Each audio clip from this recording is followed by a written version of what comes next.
let's begin with a little information. So, you see, I will only speak on behalf of my own personal studies. Yeah. So for me, it was very amazing when I know a little bit of my story. When I was in Sri Lanka with a group of shamans, they had the most amazing singing bowls. I never knew about singing bowls before. They would utilize that because in shamanism, when a tribal person passed away, they have a ceremony to clear their spirits. They have to clean the spirit before they send the soul away from the physical body. So, and they were this particular tribe where I was living for 2 years.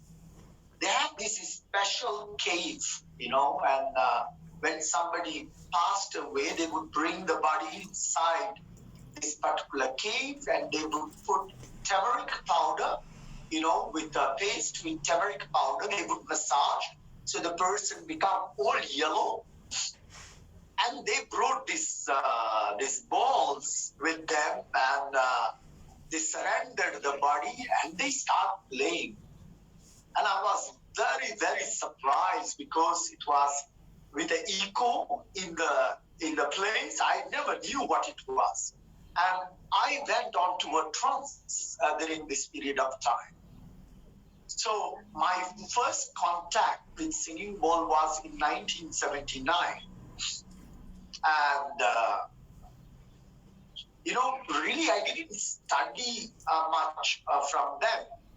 But the contact, the vibration that was being sent along this cave was amazing. And according to my teacher and also for myself, I went into a trance. That means, my body started kind of vibrating and I could feel the energy shooting all over my body.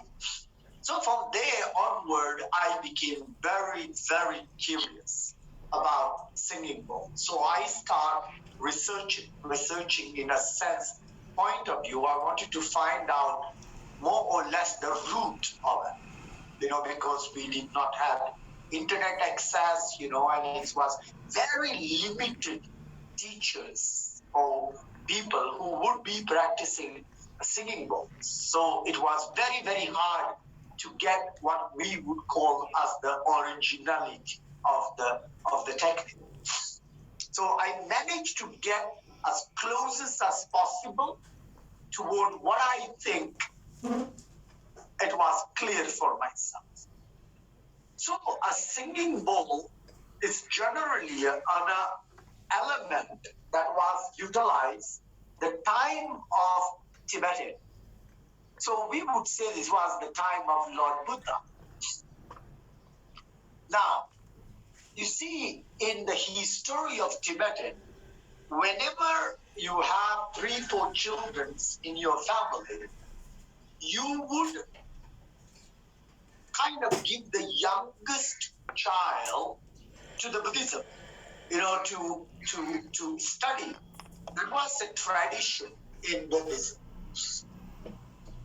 So obviously when the child is being sent, Tibetans were quite, well known and quite wealthy that period of time because they had corals and gold, and they were quite wealthy people. So what they did is that they start designing this particular element for the child to carry. So what was this? Originally, it was just to bag food. This was kind of an element where they go around collecting food. Because the monks were not cooking. So the villagers or whoever, when the monk passed through, they would put food inside this bowl. Okay? And they would make it 3, 4, 5 of them, depends on the richness of the family. So they would design this.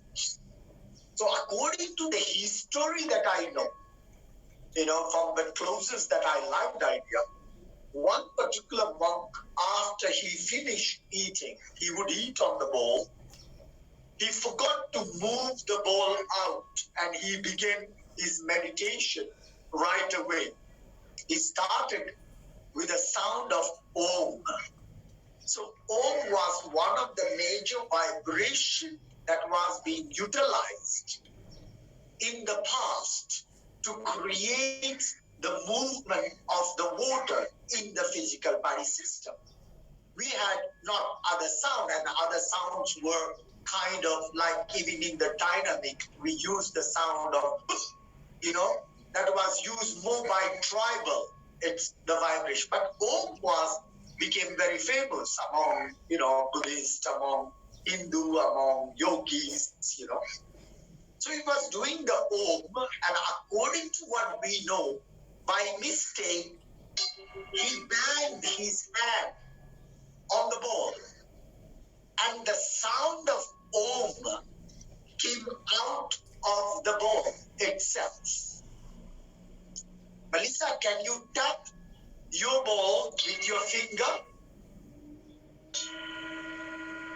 So that sound is maybe better than mine. Sorry, we don't have a good sound system.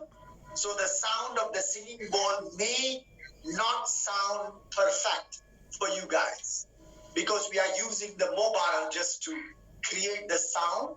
So the quality of the sound may be not the same. So when he banged with his hand, it created the sound of Om, and his Om and the Om that came from the bowl matched together.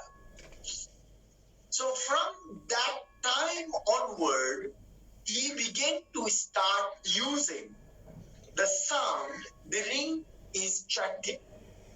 So that was the first beginning of singing bowl. Yes.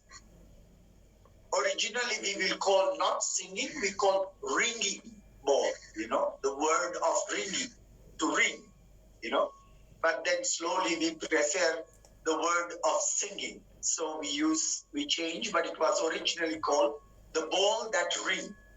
Okay? So from there onward, obviously, they kept on using and they created a kind of a little stick that was easier for banging. Instead of the finger, they had one stick that creates the bang. Melissa, could you bang on your ball, please, with the stick? Okay, there you go. You have the stick, Melissa? Oh, the stick. Can you stop the sound for a minute and play?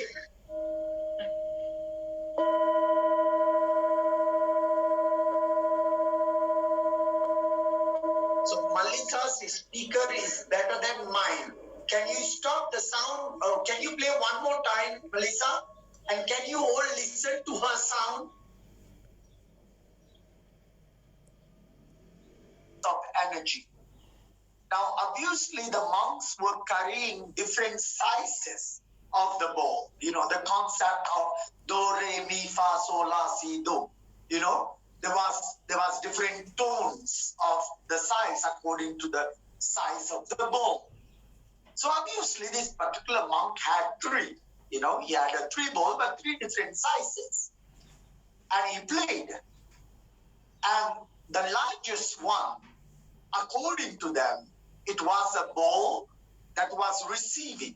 That means all the energy, when it was played on the body, they felt a lot of energy was recharging in the system. So more or less, it became what they would call as a feminine bowl, a bowl of receiving. That means the largest one. Can you show the largest one, Melissa? So you can see that's the largest one. So that became more of the absorbing bowl. So nobody really wanted to change that.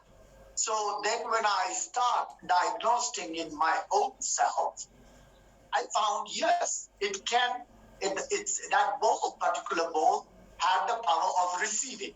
So for me also became clear, okay, that's a receiving ball.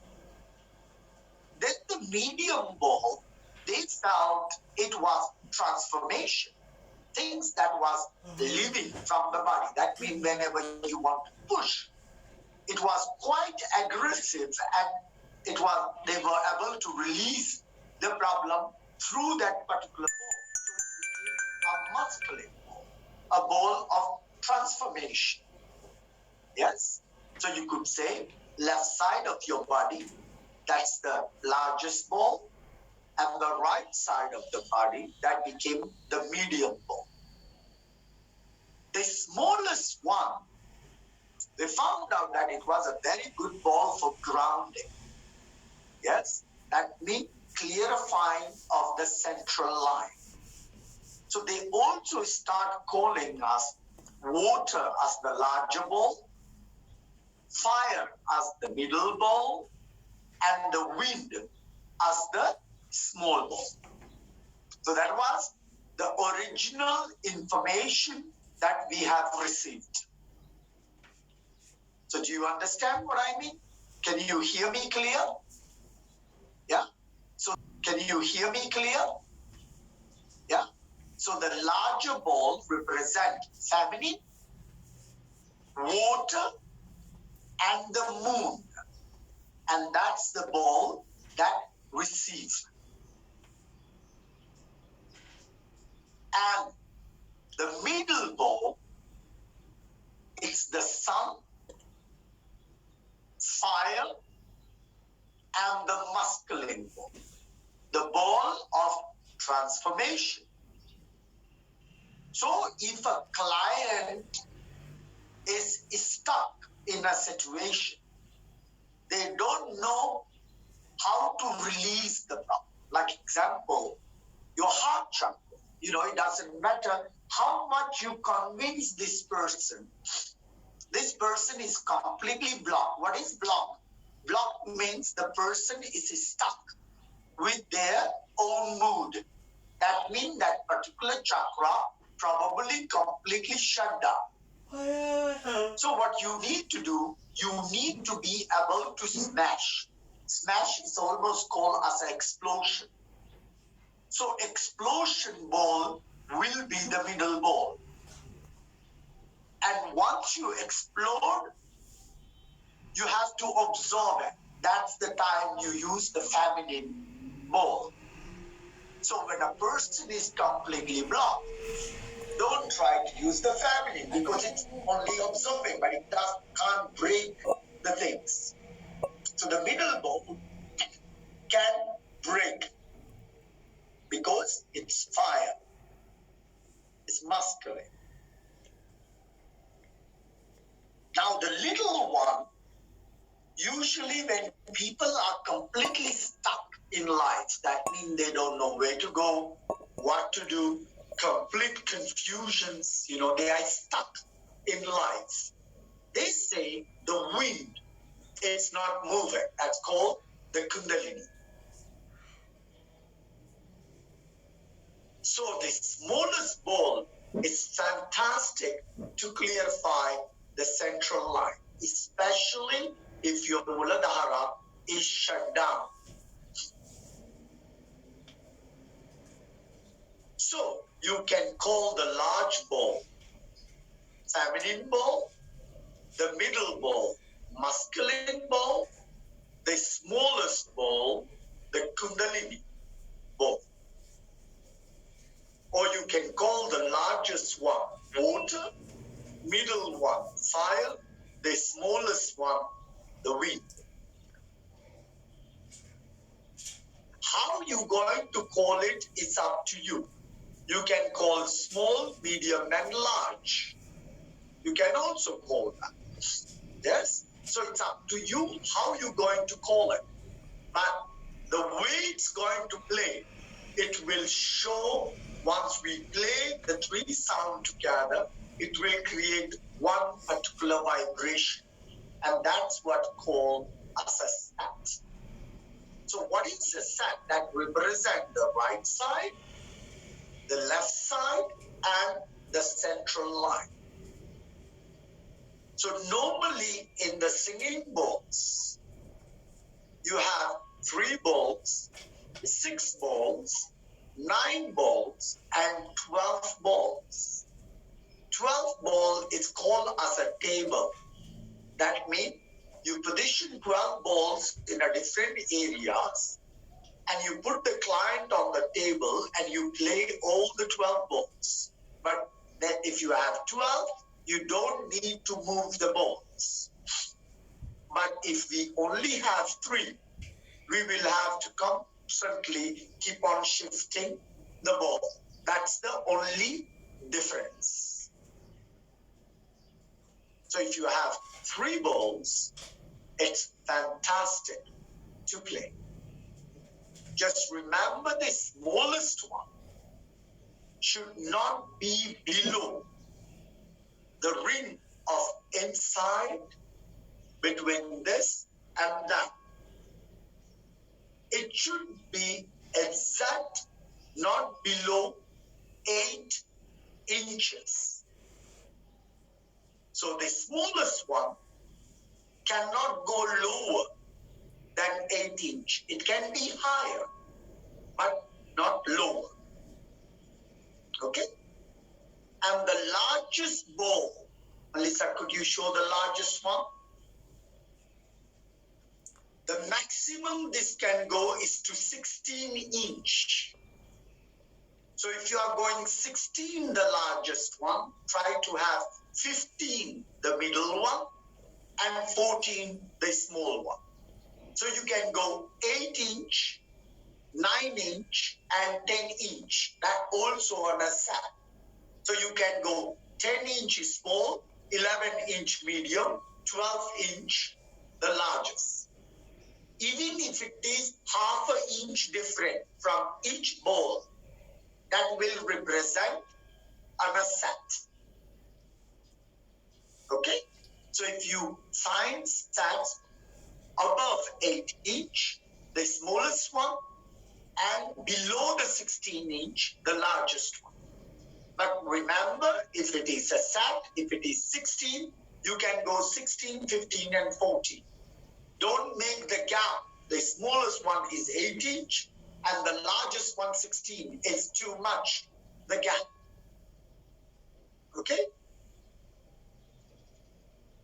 So you know just this part.